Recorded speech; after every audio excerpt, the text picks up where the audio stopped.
Okay, colleagues, greetings and welcome back. So today is going to be our second lecture in our course, Philosophy and Methodology of the Natural and the Social Sciences.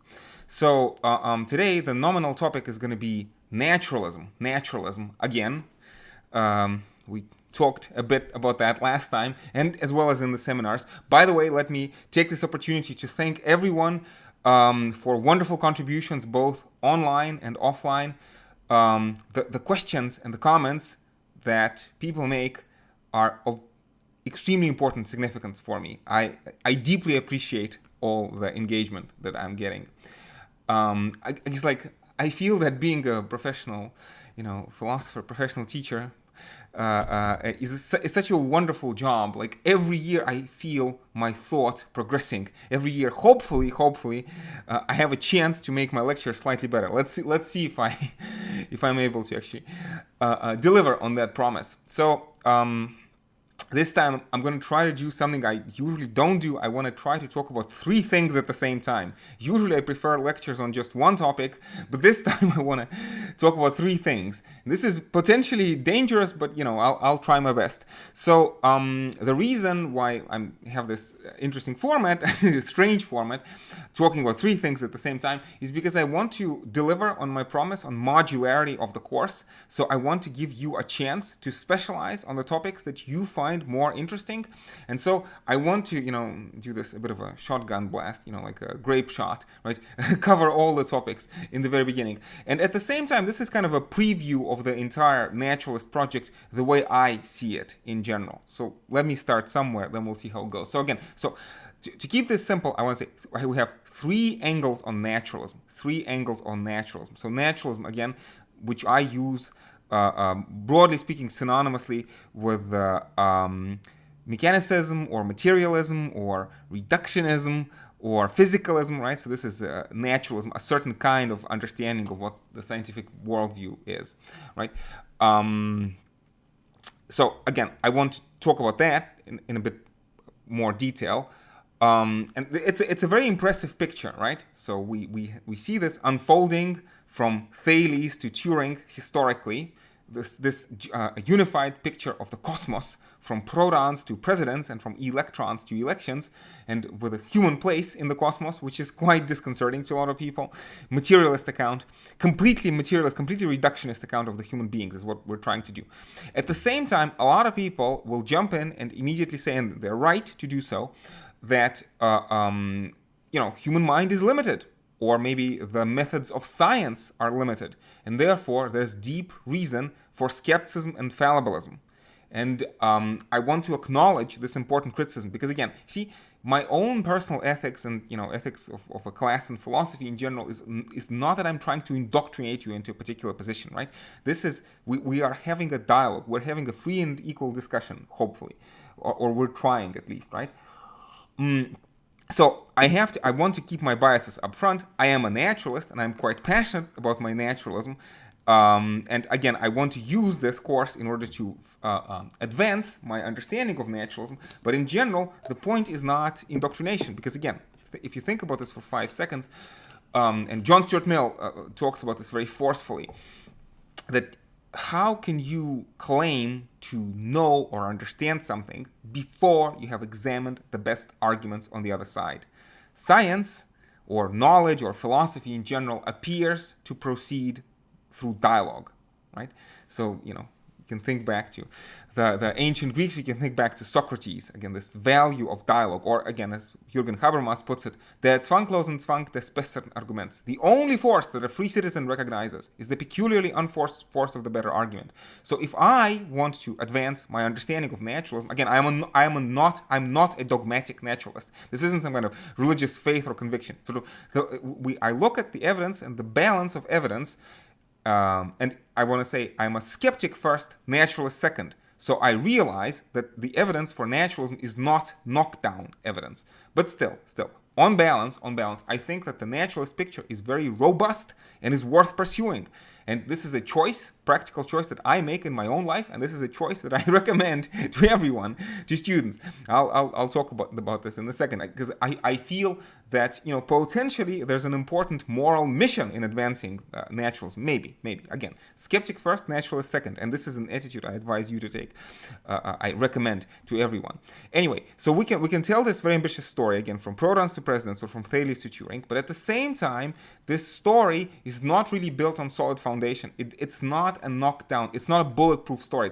We don't have knockdown arguments. In fact, in philosophy in general, we don't seem to have knockdown arguments. Again, ever since you know, Xenophanes with the pre-Socratics, or, you know, you can think of other skeptical traditions in other intellectual, you know, intellectual traditions in the world. You know, you can think of ancient Buddhist skepticism, or the skepticism of the ancient Indian Charvaka school, or you can think of the ancient Chinese skeptics like the Taoists, right? So I want to, you know, I want to be attentive to the skeptical traditions, right? So the idea is, of course, human mind apparently, you can never know, human mind appears limited. We only see the appearances. We cannot see, you know, truth with a capital T. But we try our best, right? So science is fallible, is skeptical, and in fact, there's no hard and fast distinction between science and non-science. It seems that at the end of the day, science just bottoms out in public dialogue. Again, I told you that by trade, I'm a political philosopher, and this is where the two courses actually meet, because you know, it's like public dialogue is a political thing. You know, what does it mean for people to have resources to engage in free and equal discussion? What does it mean that, you know, for discussion to be free and equal and not, let's say, subverted by particular forces, you know, coercive forces, straightforwardly tyrannical, or, you know, things such as Foucault or Nietzsche or Marx are going to talk about ideology, where people believe that they are free, but secretly they're not free. Could you have these ulterior forces subverting the free and equal discussion? Only an appearance of the free and equal discussion, yeah. And, you know, I feel that sort of the ideal of democracy and the ideal of science are very deeply intertwined. And again, the best philosopher to explore this is John Stuart Mill, I feel. And, you know, maybe even today, if we have time, we'll talk about Mill at least a little bit. Because, you know, in many ways, he is the most important defender of the ideal of the free speech, I feel. Again, for kind of both scientific and political reasons, and kind of, you know, these two, because, you know, Mill is a properly Enlightenment thinker, right? So the progress of society and the progress of science are deeply connected for somebody like Mill. Like, we allow people individual political freedom so that they can develop themselves. They can engage in this free and equal discussion. You know, they can challenge the experts. They can control the experts. So we open up science to everybody, right? And so the more people can contribute to this discussion, the more people can keep, you know, experts in check, the better our science will be. Science, broadly speaking, every kind of science, you know, biology, medicine, but also social science, also, you know, political science, and therefore the better society we will be able to build. And so Mill hopes that there's going to be this positive feedback loop. You get free developing, you know, free citizens developing their rich and varied abilities, and in turn, as they develop their abilities, they, you know, advance science, and advancing science allows us to, you know, create a better, more enlightened society, something like that. I'm oversimplifying a bit, but again, we'll have an occasion to return to these wonderful topics. But again, this ideal of the public dialogue is there at the beginning of philosophy with somebody like Socrates. And again, you can think of how Socrates is so very different from, for example, Homer, because Socrates speaks in his own voice. And Socrates says, I know that I know nothing, right? Let's have a discussion. I'm not claiming to be a prophet from the gods, says Socrates, but let's have a discussion. Let's pursue the argument wherever it leads. Whereas Homer, the first line of the Iliad is, sing goddess, the wrath of Achilles. Sing goddess, right? So Homer, what he does is, Homer says, human, you know, it's like, who am I? I'm just a prophet. It is the goddess who speaks through me, right? And so, obviously, there's a problem. How can you double check if people are actually speaking from the gods? Because there has been so many prophets throughout the intellectual history of humanity, so many prophets, and different prophets give different prophecies? And how do you adjudicate between prophets? You see, it's like, it's always a bit uncomfortable. Like, imagine I would stop, this public discussion. I would say, let me just tell you, I know the truth from God. And I would continue from there.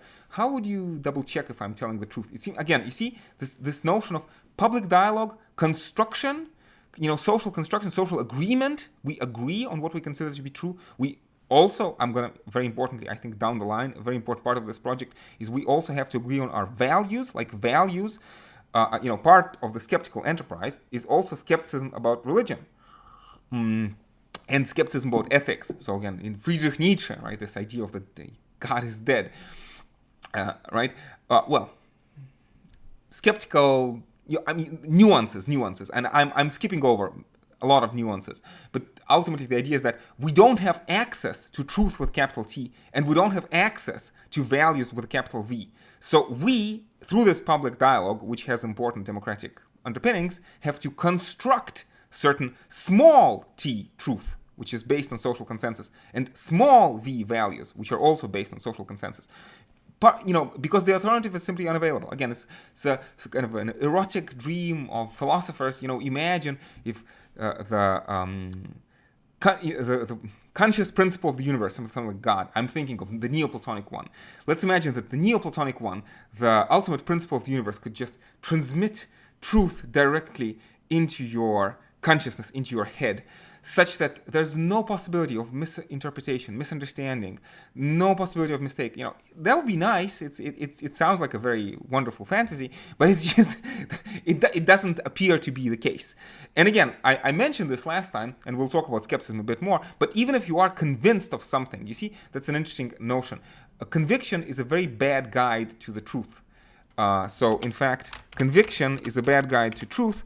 But also, moral zeal is a very bad guide to whether your actions are actually moral or not.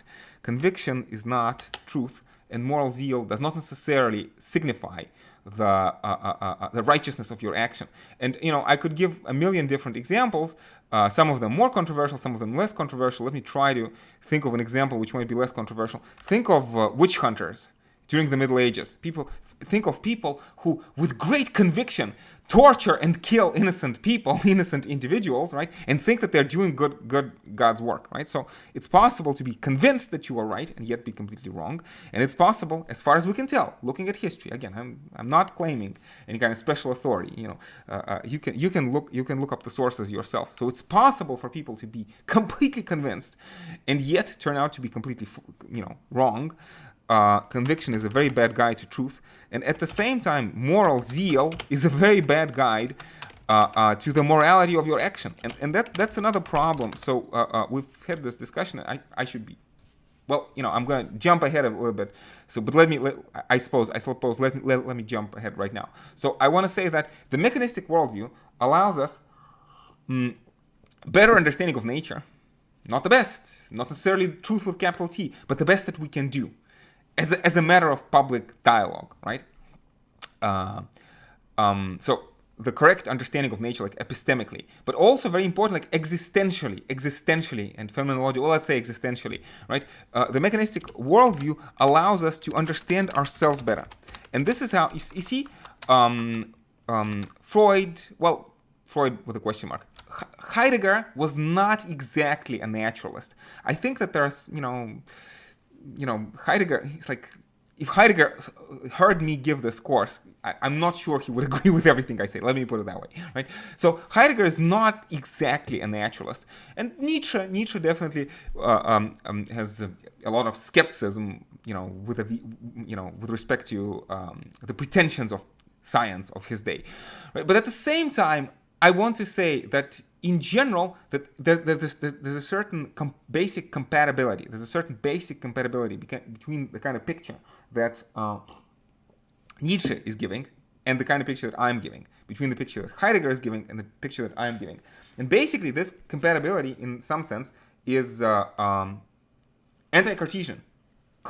Descartes imagines that we are immortal souls trapped in mortal bodies, and that we are free. And Descartes apparently was a religious person, right? And God maybe will send us to hell, for finite transgressions. You will be sent to hell for all eternity, right? But in an important sense, you see, Nietzsche, I don't think that Nietzsche believes in free will. Nietzsche is notoriously very difficult to interpret.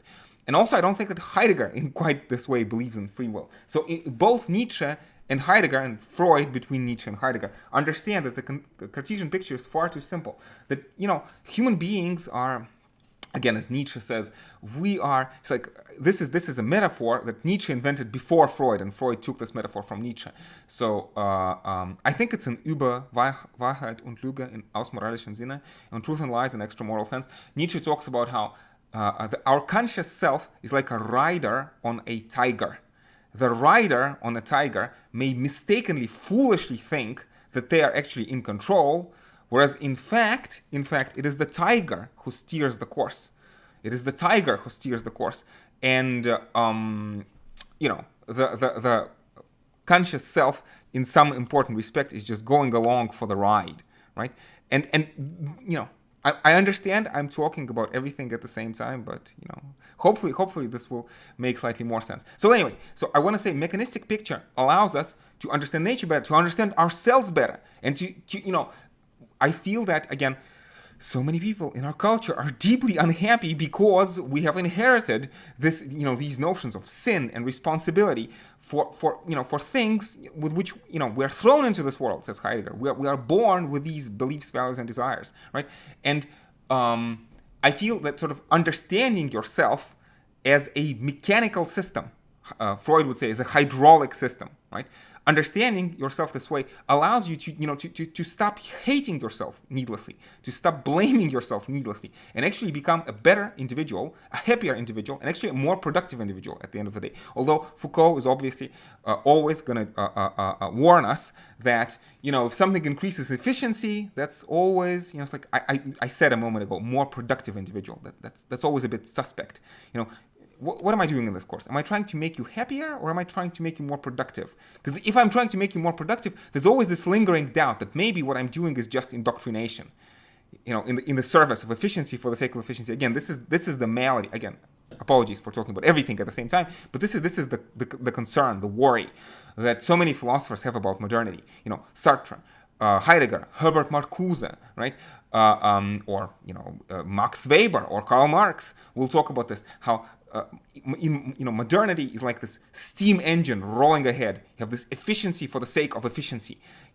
Corporations striving for more profit, sovereign states trying to amass more and more power, right? And like how Michel Foucault talks in Discipline and Punish. He talks about how the German army modernizes, and it's pressure for everybody to modernize immediately. It's like this anonymous structural drive of efficiency for the sake of efficiency. This is not conspiracy theory. This is I gave you this notion, right? That we are products of larger forces of biological and cultural evolution, manufactured by these forces, not necessarily to be happy, but to fulfill a certain function within the logic of cultural selection and the logic of natural selection, biological natural selection and cultural selection, right? Because again, there are cultural types, memes, if you want, memotypes. It's not a very well-defined phrase, you understand. But it's like there's definitely competition between cultures. Most languages that have existed on planet Earth are extinct. Most religions that existed on planet Earth are extinct. Most cultures that ever existed are extinct, have gone extinct. They're not here anymore, right? So there's this drive, selective drive.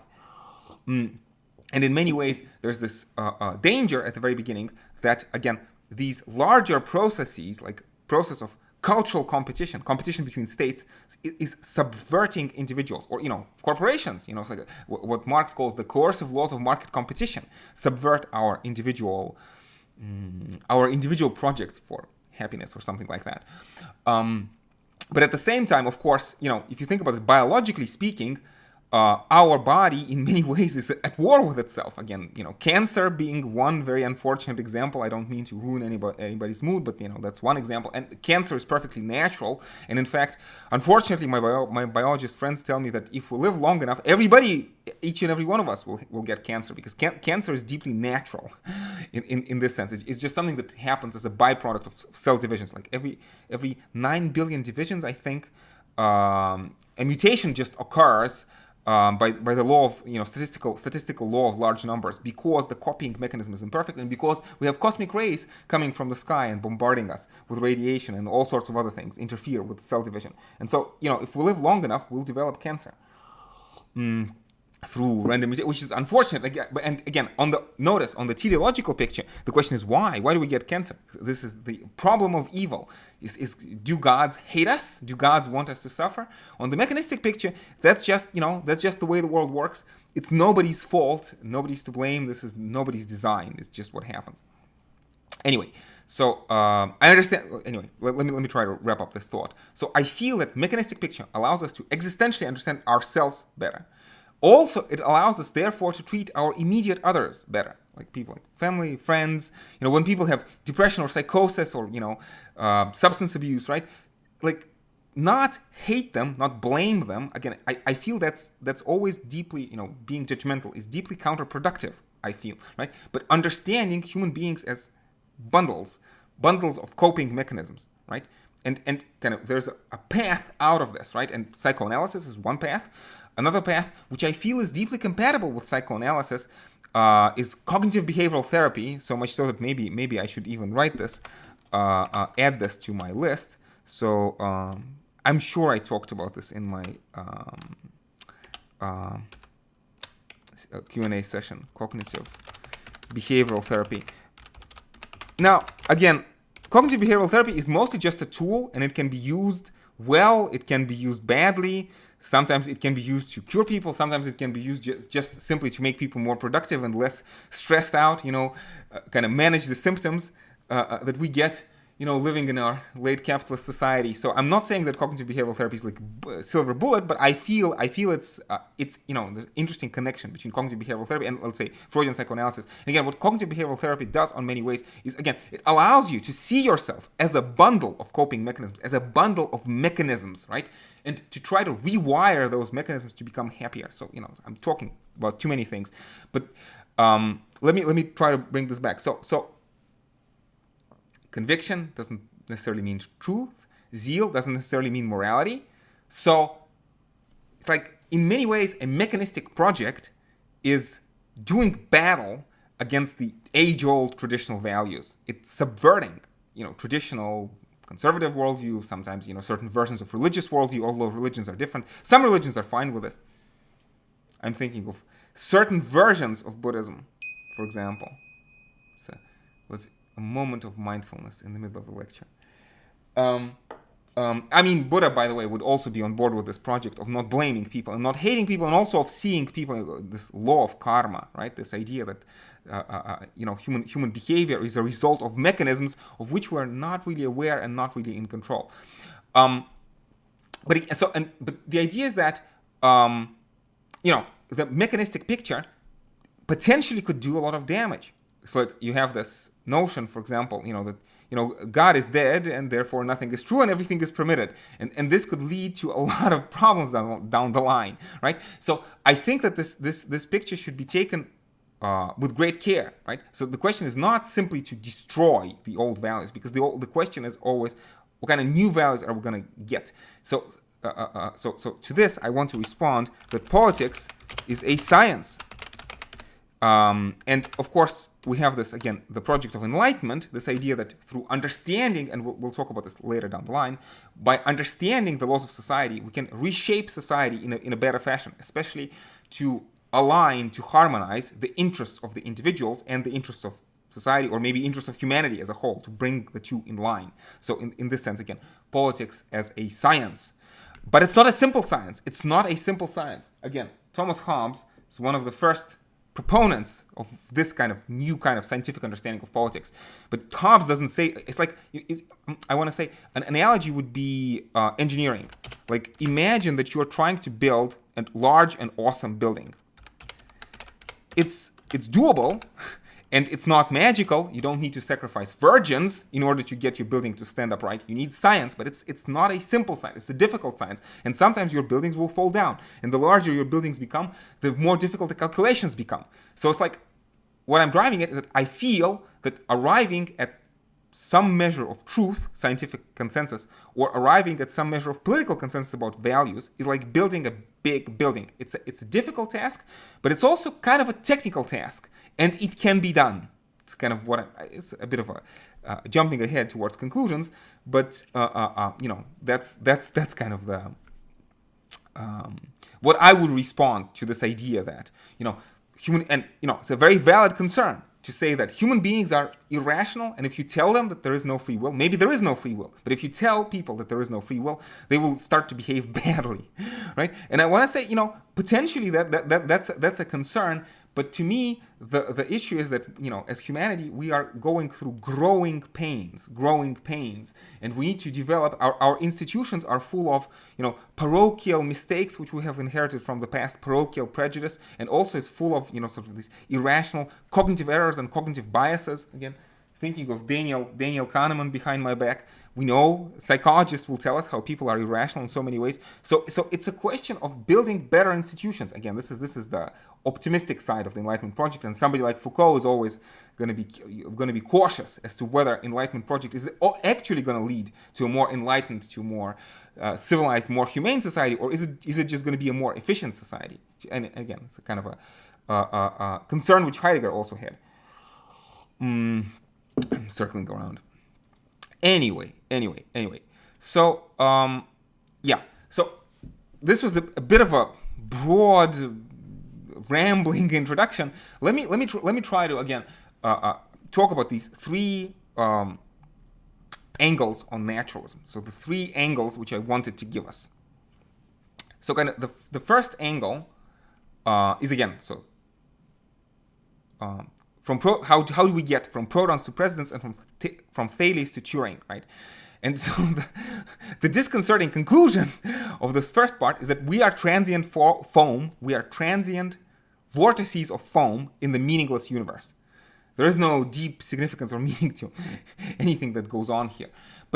And some people get depressed because of this, but this is supposed to be a liberating insight. In Buddhism, for example, this is supposed to be liberating and make you happy. And, let us help us get rid of parochial prejudice and move forward in a better fashion, understanding that we're not going to achieve lasting happiness or, achieve transcendental meaning or transcendental values, but at the same time, realize that we are thrown into this world, thrown together, thrown without a manual. And so the best that we can do as finite beings, finite in time because we're going to die, finite in cognition because we're prone to mistakes, we're fallible. But what we need to do is hopefully work together to make this life slightly more palatable. As Freud says, the goal of psychoanalysis is to replace neurotic misery with ordinary human unhappiness. It's a very interesting liberation project. It's a very pessimistic liberation project, but that's what we try to do.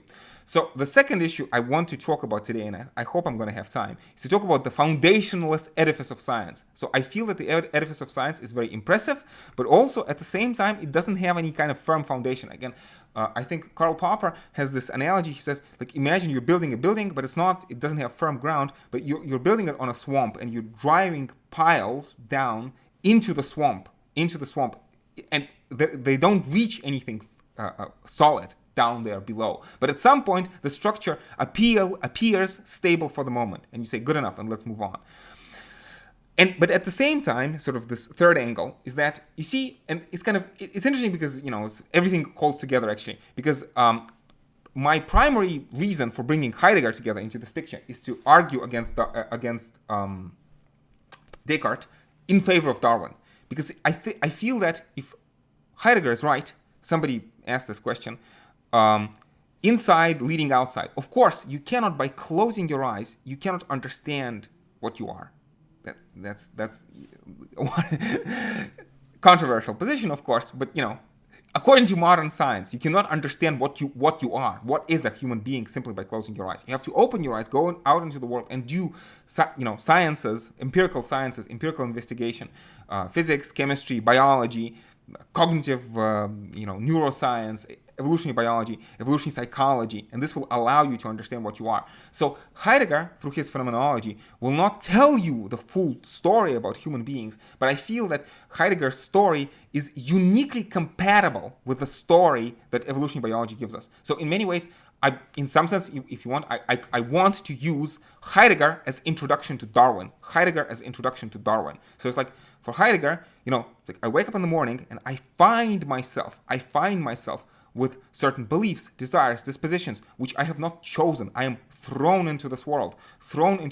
Also thrown into a culture. Again, I am linguistically constituted. And, different cultures for Heidegger have different imperatives, have different, ways of understanding the world, right? And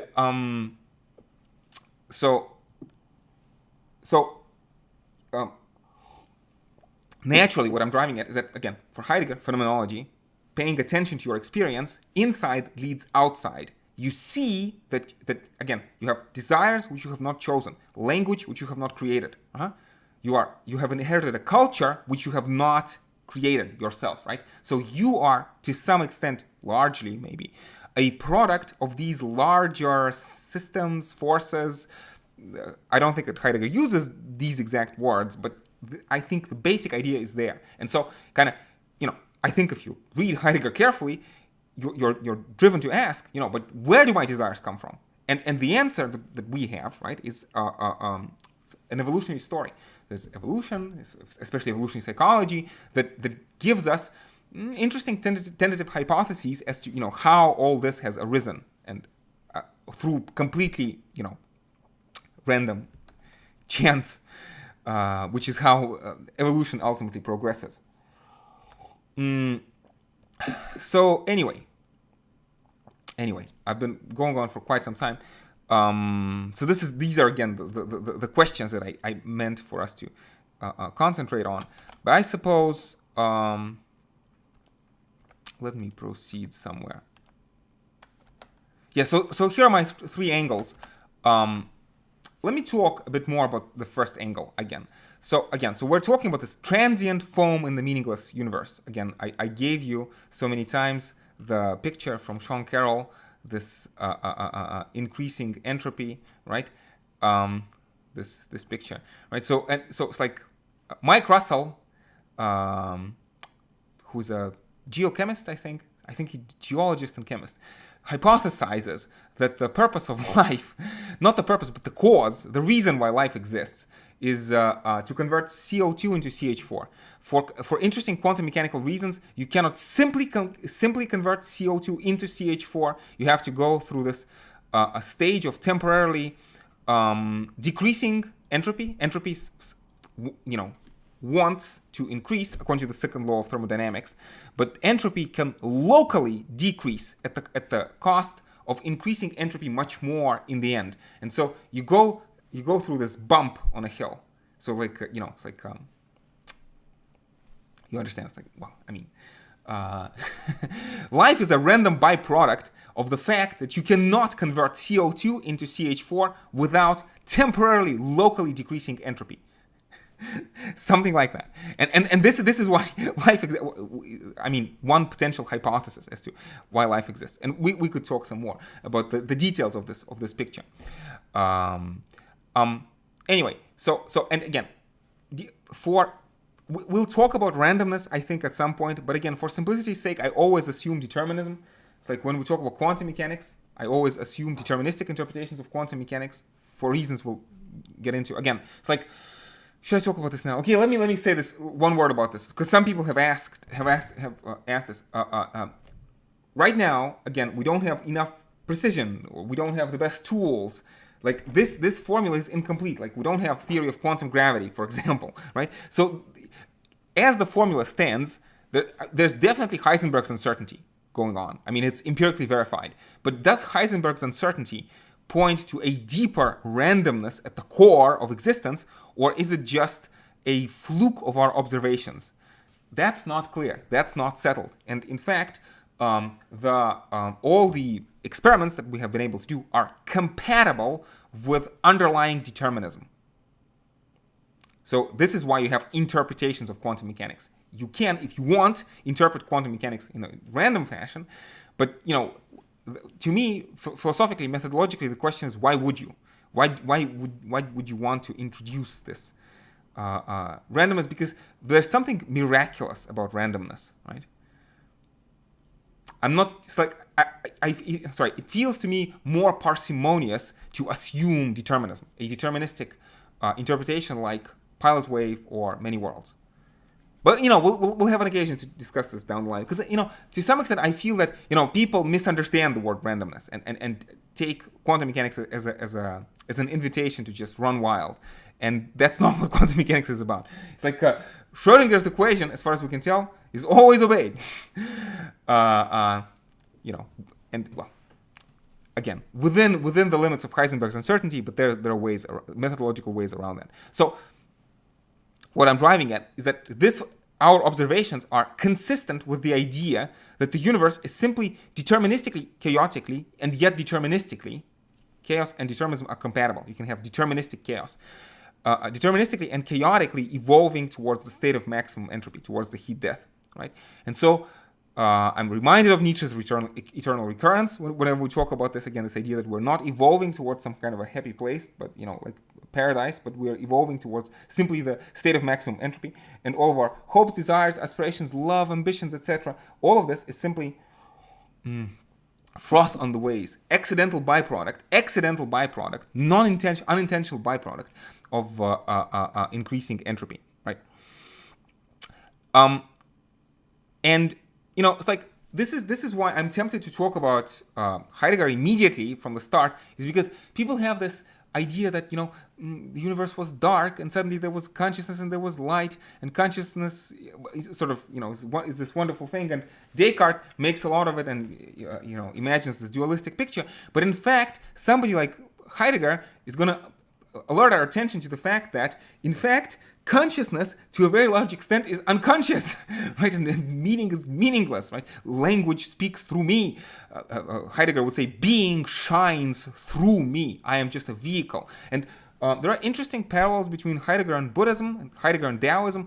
Students tell me, although I honestly had no time to double check this, students tell me that Heidegger actually was a fan of certain versions of Buddhism, and Heidegger had some connection to maybe Japanese Zen Buddhism. Again, feel free to do a presentation on that. I know that that Cambridge Companion to Heidegger has a chapter on Heidegger and Buddhism. In a similar fashion, how Buddha is going to say that it's like what happens here is unfolding of karma.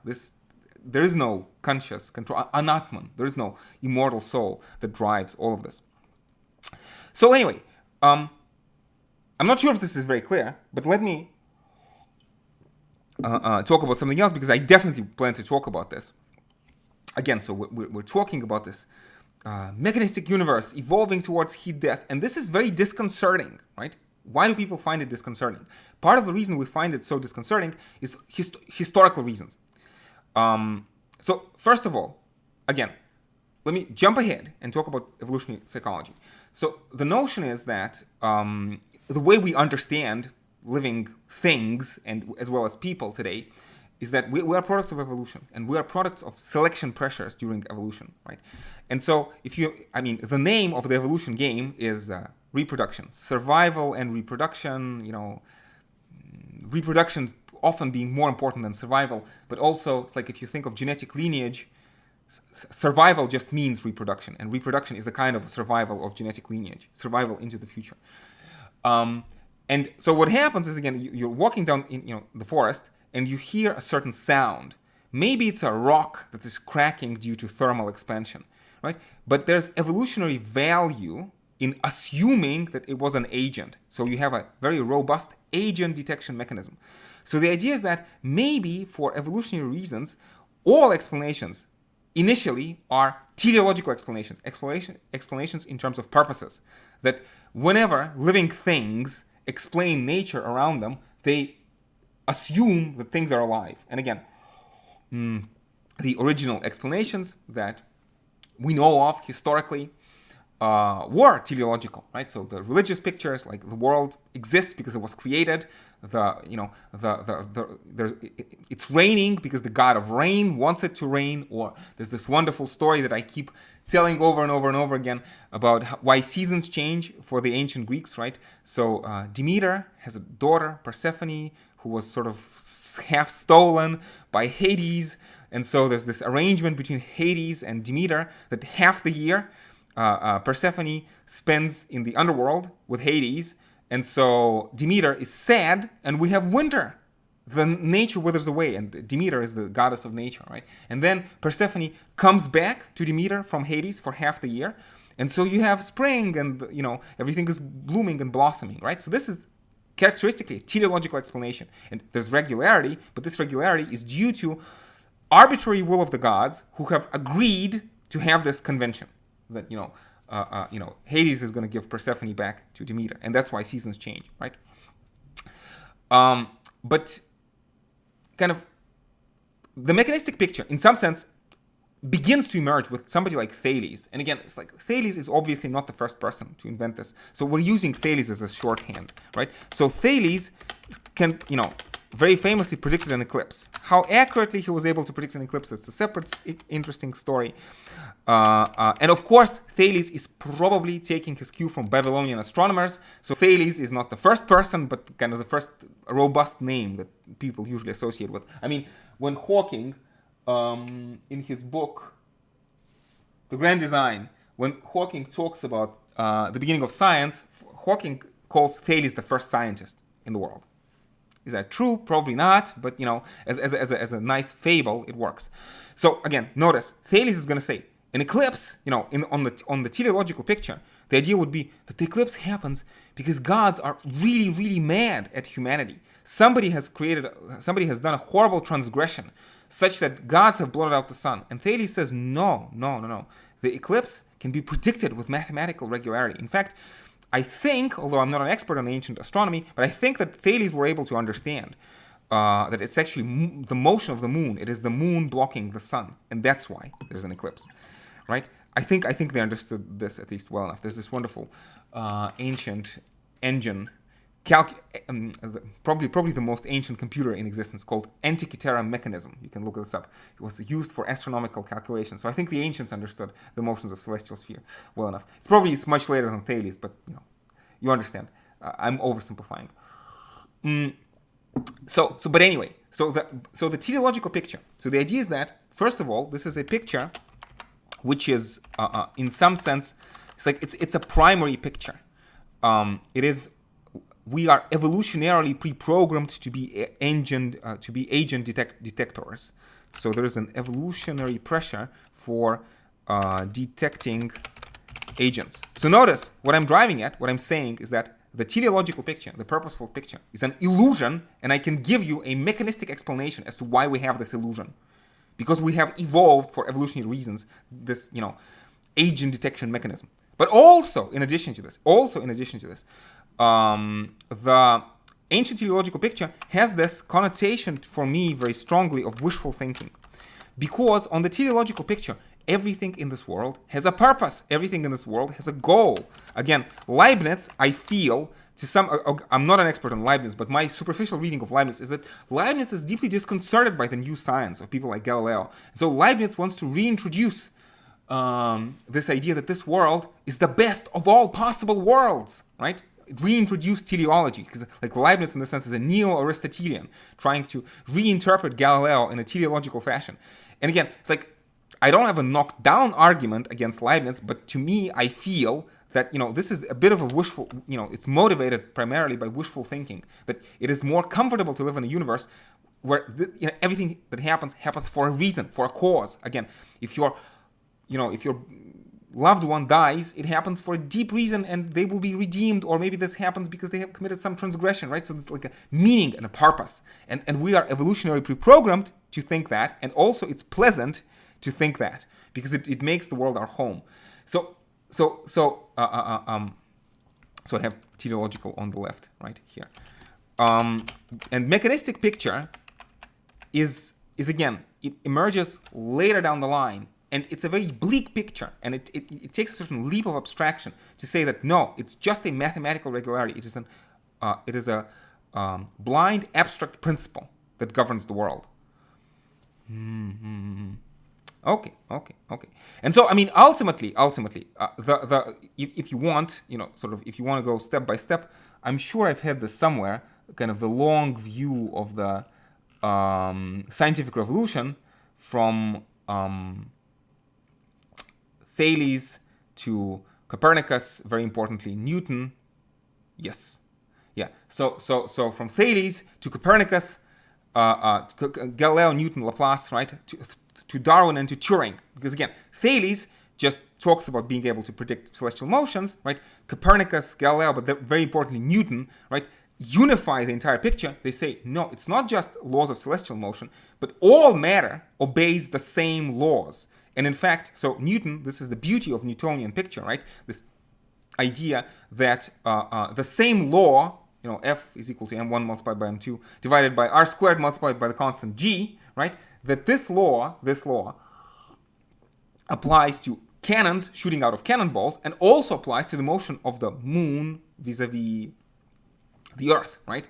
And again, on the ancient picture, you had this notion, the sub-lunar world, the world below the moon, that it's the world of death and decay and change. But above the moon, you have these perfect celestial spheres, and that's why so many astronomers were actually astrologers, right? This idea that you have these perfect spheres and they govern things down below on sinful Earth.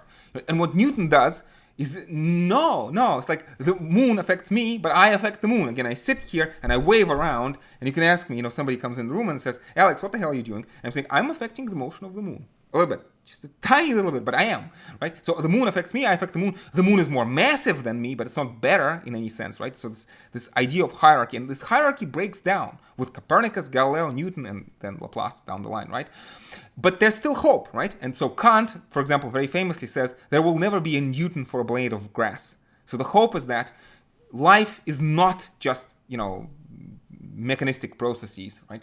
Mechanistic, chemical, physical processes. That life is somehow sacred. That life has this élan vital, right? And you have these battles, from 100 years ago, approximately, right, between vitalists and mechanicists. But we know the debate has been settled. It has been settled by Francis Crick. The idea that life, basic bacterial life, is just chemical processes, right? And so today, people, it's like you see how this the space of teleology is shrinking and shrinking and shrinking. And people thought maybe life would save teleology. No, it doesn't. Well, maybe consciousness will save teleology because hard problem of consciousness. Some people would say is still unsolved. It's a complicated matter. Maybe we'll devote some time to that in the future. I think that it's a misunderstanding of words and kind of misuse of words. I don't think that hard problem of consciousness is a real problem, but we'll talk about this some other time. But Turing, I feel that Turing effectively, for all intents and purposes, solves the hard problem of consciousness, right? And so,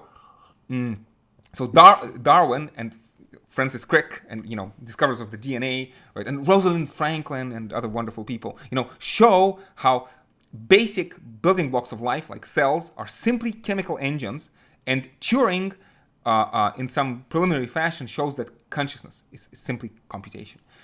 Again, there are problems with this picture, but I feel, in general, it is a defensible picture. It is a robust picture. Yeah, and I talked about this stuff last time as well. So let me see. Apologies. Let me see where I lost my place in the slides. Yeah. So again, we go from teleological to mechanistic picture gradually, step by step. And of course, yes, the most important step in this picture from teleological to mechanistic is actually evolution. So this astonishing hypothesis, phrase due to Francis Crick, that the idea, Darwin's dangerous idea before that, and then Crick's astonishing hypothesis that, again, life exists as a product of evolution, and then consciousness exists simply as a product of the physical electrochemistry of the brain. Let me talk about evolution and why evolution is important. So evolution is important for the following reason. if maybe let me try to make this different part here. The ancients already understood. For example, the ancient Greeks. Again, I'm more familiar with the ancient Greek tradition, so let me talk about the ancient Greeks. The ancient Greeks already understood that you could try to explain the world in different ways. So, for example, Empedocles very famously has some basic ideas of evolution and natural selection. Empedocles basically says that you have this primordial chaos, and out of this primordial chaos, anything that can be generated is generated, and you have something like an eye with 15 hands and a hand with 15 eyes. So imagine all sorts of monstrosities. But the problem is that most of these monstrosities will not be viable. They will not be able to survive. They will not be able to reproduce, and so they will just die in the next generation. So the beings that we see today are products of simply of random chance, right? And so on the teleological picture, I would say the biggest problem with the teleological picture, and I would say comes very close to being the leading argument against the teleological picture, at least in my mind, is the problem of evil. Yes. So problem of evil. So if indeed this world is is providentially guided, why is there so much unnecessary evil in this world? And sometimes philosophy professors teach ideas about the problem of evil as if the problem of evil has some kind of an obvious solution, and my impression is the opposite, that the problem of evil is the most important reason, at least psychologically, why people move on to the dark side of the mechanistic worldview. If you're a professional theologian, of course, there are ways around the problem of evil, but are they convincing? They're not convincing to me, and also not convincing to other people. But if this was a class in theology, we would talk much more about the potential solutions to it. Again, but these solutions have problems. They're not universally accepted. But on the mechanistic picture, you have the problem of order. If this universe indeed is the product of random chance, why is this universe so orderly? Why is this universe so incredibly orderly? Again, I'm sitting here and my body stays intact. It doesn't disintegrate. And, I keep drinking this water and it doesn't poison me. And even my tongue doesn't turn into a centipede on camera. Why? So, again, the answer is evolution in an important sense, but exactly how does evolution work? So how does randomness give rise to order? How does randomness give rise to order? Again, think about this. Jorge Luis Borges has this wonderful short story called, I think, The Library of Babel by Borges. You can look this up. So the idea is that, if you place a monkey and give it a typewriter, and the monkey just types away for a really, really, really long time, trillion to the trillion years. The monkey will type anything that it's possible to type, all the combination of letters, including, colleagues, many of you are taking this course for credit, right? So I will ask you to write essays, right? So the monkey will even type out your essay that you have not yet started writing. In fact, I talk about this Library of Babel. There's this wonderful website which actually kind of simulates the Library of Babel, which is kind of the kind of imaginary product of all the pages that the monkey could type. Library of Babel. If I can find, I think this is the website. So this is a website that has randomly generated all the possible A4 size pages typed in the English language, something like that. And so notice, on some level it's creepy, but on the other level it should not be creepy. This website already has your essay, which you have not yet submitted to me, which you have not yet even started writing. On the one hand, it's kind of creepy, but on the other hand, there's nothing mysterious about that. Because this website simply has all the possible A4 pages, all the possible combinations. A random page from this website simply looks like gibberish, complete gibberish, right? And so most of the things that the monkey will create is just complete gibberish. But given enough time, through simple random process, the monkey will by chance type a sentence. meaningful sense, or maybe work by Shakespeare, right? And this is how evolution progresses. And in many ways, what the idea was there ever since the ancient Greeks. And Aristotle knew of the idea. Aristotle looked at the world and he said, yeah, some people say that this world is simply a product of random chance. I think this world is far too orderly to be simply a product of random chance. And it seems that what really has happened, what really has pushed us towards the mechanistic worldview, is the discovery of deep time, the discovery of geology, right? So that when Darwin proposes his, evolution by natural selection, there's an understanding that, if you give these processes a really, really, really long time, yes, you can get from a very, very simple single-celled organism to something very complex and interesting like us, right? But again, evolution is not a designer, right? Evolution is not a designer. Evolution is a tinkerer, right? Evolution proceeds through random mutations. The beginning of evolution is simply random mutation. And random mutation is given to us for free. You don't need God to spark the light into the first cell because mutation, random variation, mutation, right? Randomness, just is built into the system from the very beginning. There are these interesting philosophy. If you're interested in philosophy or biology, feel free to do your presentation on this. It's like we talk about these hypercycles, I think. So you imagine these first proto-cells evolving in some deep hydrothermal vents where there's a lot of free energy. It's like deep hydrothermal vents. Mike Russell is also associated with that idea. So it's like it's a hot, nutrient-rich stream pumping out in the depths of the ocean into the cold environment outside, and so you have this vortices being created, and so this is our best hypothesis how life has begun, right? But the idea is that if you have these first proto cells, what happens, and they have some ability to replicate or to sustain themselves, simply because the environment is chaotic, among other things. Again, I told you, cosmic rays randomly, randomly in a statistical fashion, statistically in a statistically uncorrelated fashion, just randomly shoot down from the sky and mess with the process of replication, or mess with the process of simply survival of this first proto cell. So simply because the environment is messy and is messing with the small first proto cell, this causes the proto cell to mutate.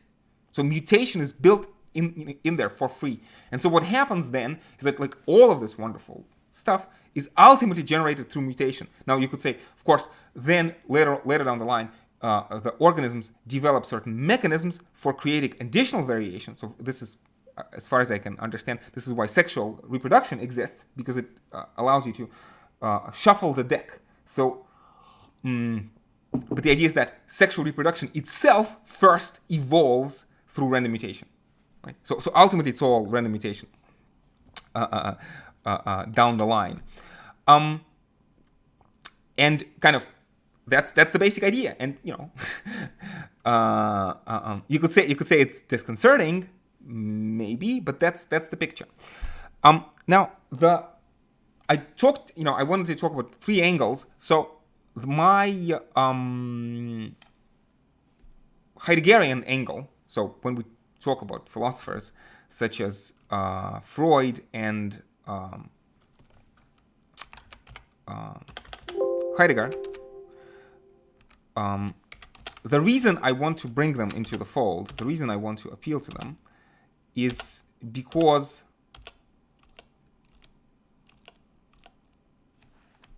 I've had this somewhere and I've lost it. I've had a whole separate slide. I have too many slides. It's difficult to navigate. Apologies. So, okay. So what I'm driving at is that, again, what both Freud and Heidegger sort of teach us is they teach us to look at our own experience and, again, to see ourselves as products of, again, larger forces. To see this, again, what I mentioned about William Golding, again, this dark tunnel at the back of the head. Dark tunnel at the back of the head. That we are products of these larger forces which we don't necessarily understand or control. So, yeah. Okay, so I lost my slide, but I have what I had on my slide. I have it backed up, right? So,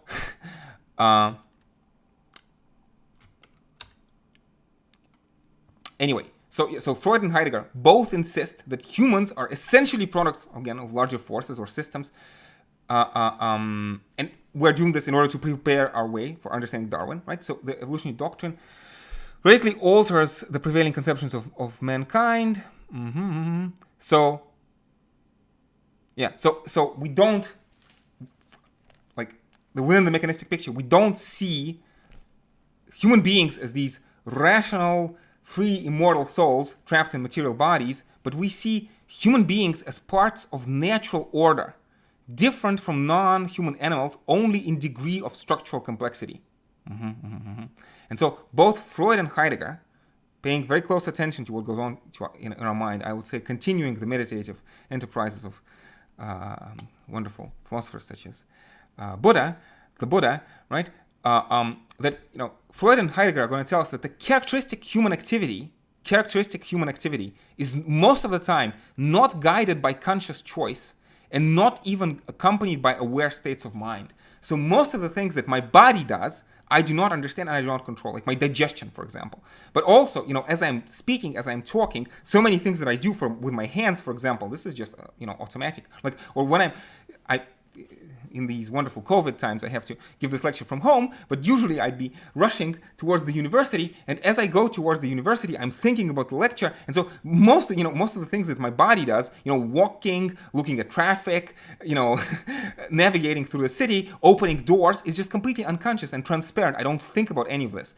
To some extent, you know, you are listening to this lecture. I want to say I'm also listening to this lecture, because, you know, in many ways, I, like, from within myself, if I want to, you know, do this phenomenologically, I observe myself giving this lecture from inside of my own head. You know, you hear the words that I'm saying. Sometimes maybe you're surprised to hear what I'm saying. I'm also sometimes surprised to hear what I'm saying. You know, it's like in this phrase, language speaks through me. It's not that I speak a language, but language speaks through me. And again, genealogically speaking, of course, I'm giving this lecture because I'm a part of the culture, right? So these words were taught to me by other people. These concepts were taught to me by other people. These ideas, again, this lecture, in a deep sense, is not my own. I am a node on the way of, you know, propagating. So this a more abstract way, I told you about process ontology, of seeing, again, certain processes unfold. And the image of me that you see on the screen is just a temporary node in the unfolding of this process. But I am not the beginning of this process, and I'm not the end of this process. I'm just a node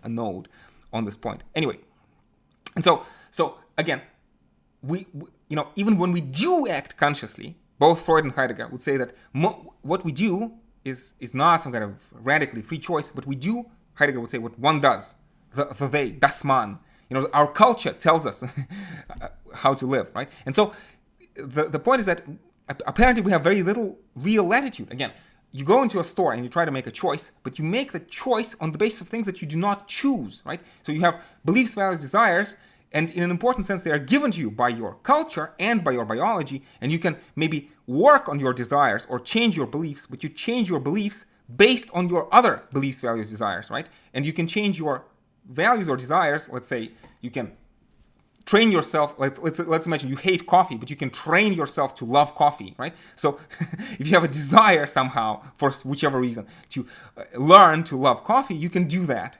Or, you know, think of some other particular, let's imagine avocado. Avocado supposedly is very healthy and is good for you. I'm not sure, but maybe, right? And let's imagine you don't like avocados, but you think they're good for your health. And so you can, you know, you have a different desire, right? So based on this other desire, you work on this desire. But there is no Archimedean point on which you can stand and just choose to be whatever, right? So we're always bounded. And, you know, it's like, I want to say there is such a thing as human nature. It's distasteful to talk about human nature these days, but, you know, I want to say that's the story that comes out of Heidegger and Freud.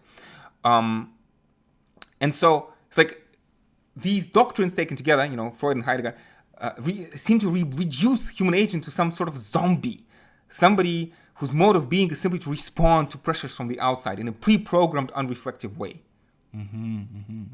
It's kind of deeply pessimistic picture, right? Yeah,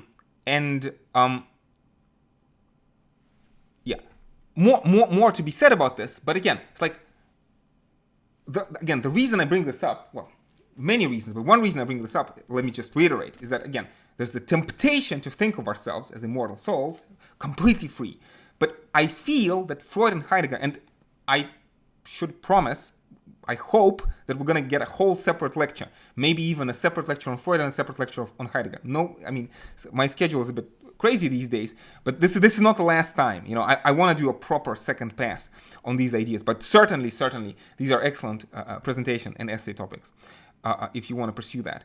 So I suppose to kind of, I had these three angles, and I suppose in order to kind of wrap this up a little bit, let me talk about epistemology. Let me talk about the theory of knowledge. I understand that I talk about too many things, but let me try to bring this to a close. So how do we know all of this stuff?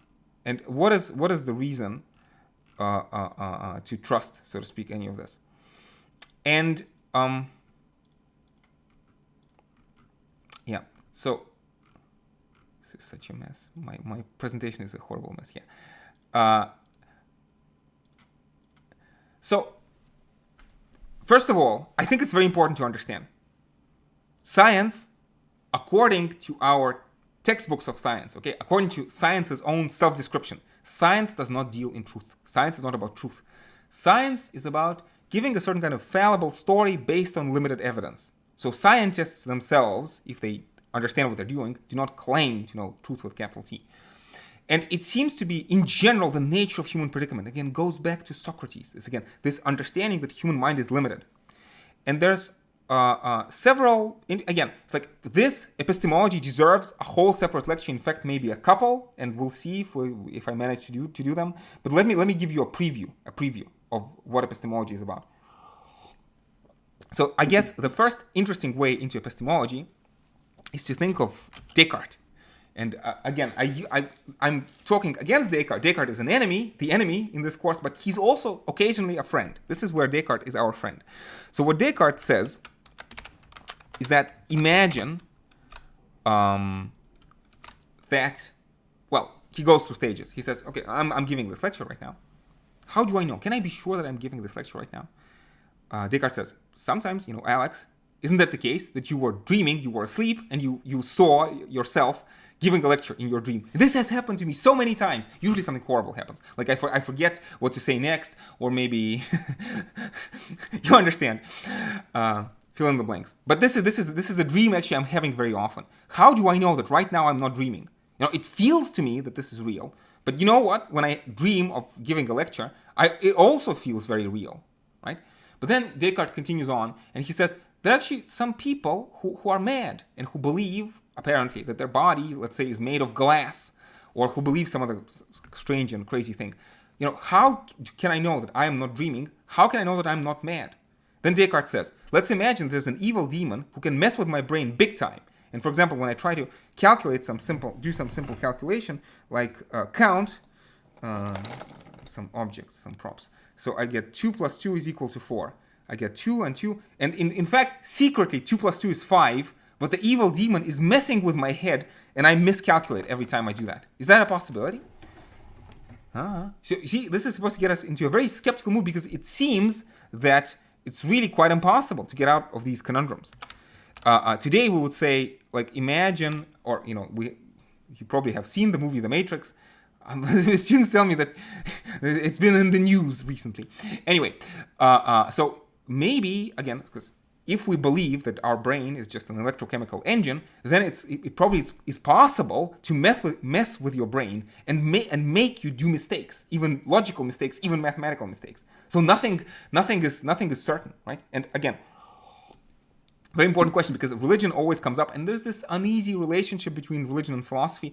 I don't want to say religion is the enemy. No, I'm not saying that. Religions are different, and there are many different ways of being religious. However, there's also a bit of a tension between religion and philosophy. I remind you that Socrates was executed by the city of Athens on the charges of impiety towards the gods, right? But of course, this is a deeply impious thought from the standpoint of certain versions of religiosity, right? So even if I saw an angel with golden wings come down from the sky right now and talk to me, or even something maybe even more impressive, how do I know that my religion in question is true, and not that there's an evil demon who is messing with my head, or aliens, or an evil scientist who's messing with my head? Think about this, right? So in some sense, this is one immediate reason why science does not deal with the truth with a capital T, because it's this kind of skepticism, it seems, cannot really be defeated in a conclusive fashion, and it's always possible for us to be mistaken. I'm probably going to skip my favorite ancient skeptic, Sextus Empiricus, the problem of the criterion. We'll talk about it at some point. We'll talk about it. So modern skepticism, in many ways, is associated with Descartes, but also maybe more importantly with David Hume and Immanuel Kant. And so the idea is that for Hume and Kant, there are matters of fact, which are sometimes called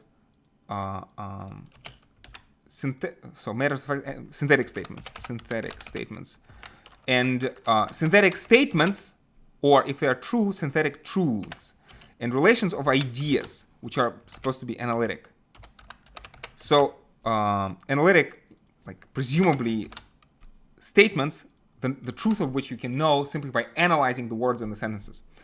So matters of fact are statements or truths of experience associated with empiricism or method of induction.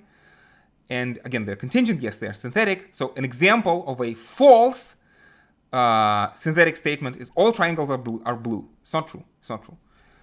All bachelors are unhappy is also a false synthetic statement. Let me try to give a true synthetic statement. A true synthetic statement is that right now I have an impression of giving a lecture. That's a true synthetic statement. And again, if you think back to Descartes, it's possible to be confident and yet to be mistaken. And again, it seems that synthetic statement is simply observing how nature works. Like even if we do 1 billion experiments, 1 trillion experiments at the Large Hadron Collider to verify this formula, again, this is also this, does science really understand? Or does it simply, track patterns in experience? Even if you saw something happen over and over and over and over again in the past, it doesn't mean that it will continue into the future. So even if Newtonian laws of motion, if they held in the past, or Einsteinian laws of motion, if they held in the past, it doesn't seem that we see necessity as to why they have to continue into the future, right? So this is kind of the induction side of skepticism.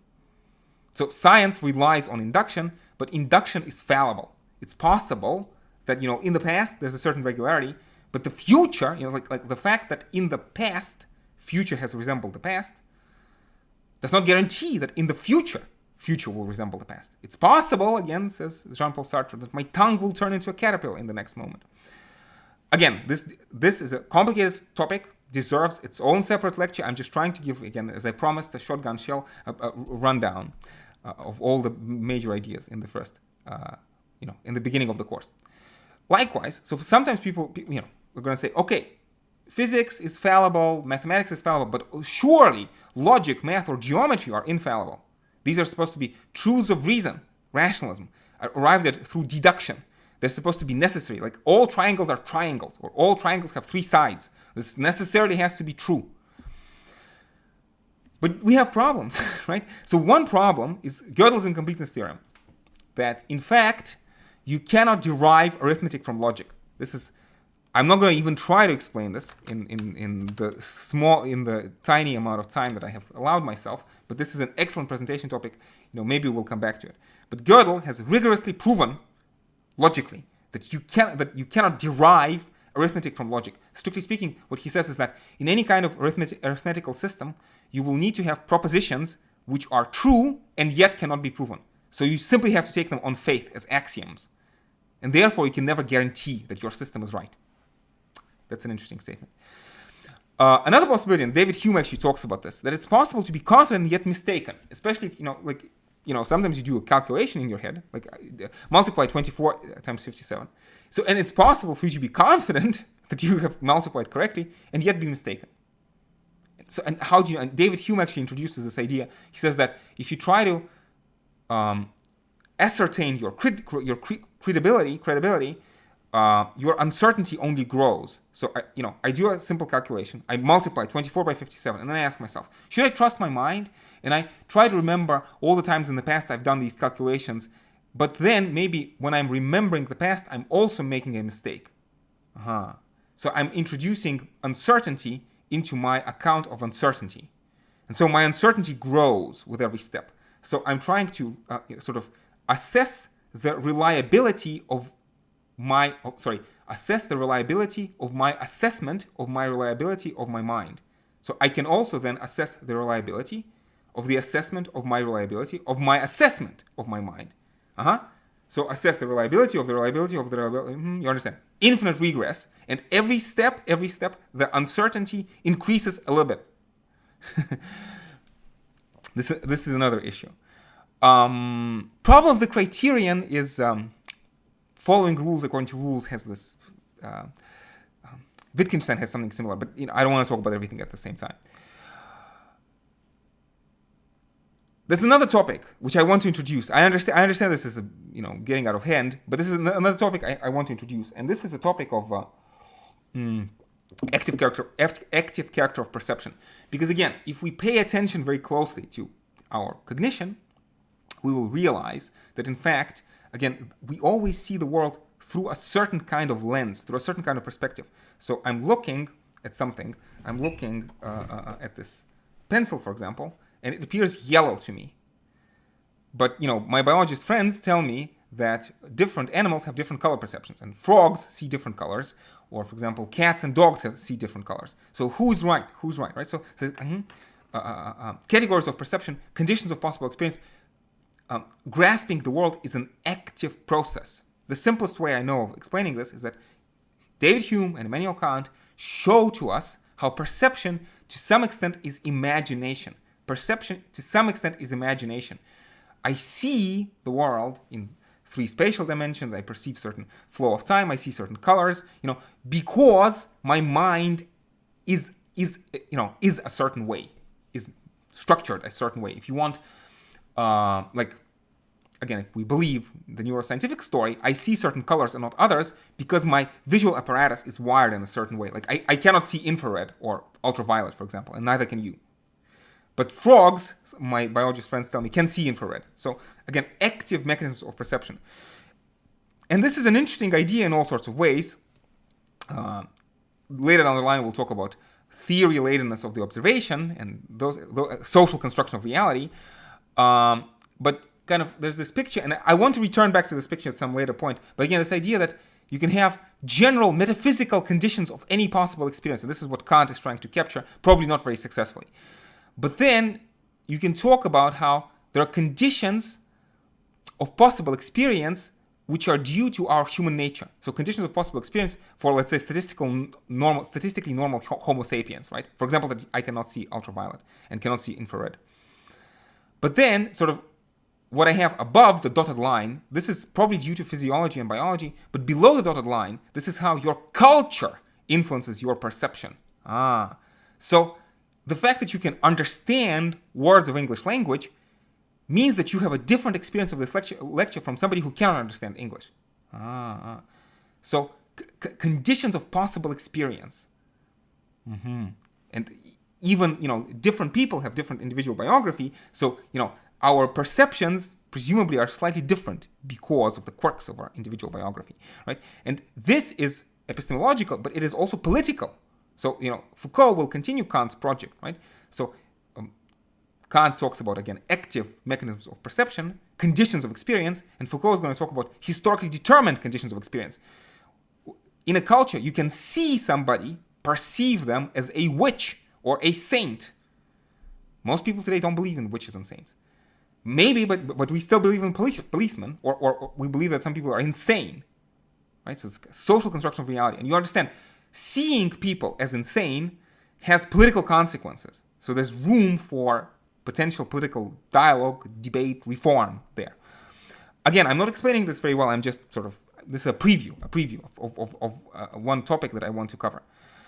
I suppose I didn't leave myself a lot of time. So let me, by way of wrapping this up, let me try to circle back to my first slide, and let me try to tie this whole thing together. So on the one hand, we have this super ambitious picture from protons to presidents, and the key in this picture is actually evolution. Why? Because evolution generates appearance of order out of pure chaos. This is what evolution does to us. This is going to be like, again, remember the dark tunnel at the back of the head? Where do these things bubble up from the dark tunnel at the back of the head? Forces of evolution, forces of biological and cultural evolution. We have the desires that we have. We have the bodies that we have. Again, I drink this water ultimately because of evolution, and evolution is due to completely random, point mutations, right? Random mutations. The driver of evolution.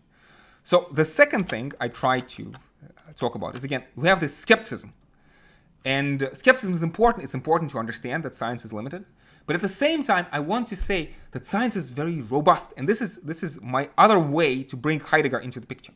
Because you see, what Heidegger is going to say is that being a skeptic or being a solipsist, because Descartes very much, in this mood, skeptical mood, Descartes, I feel, very much invites us to contemplate the solipsist possibility. So solo ipso in Latin means only me.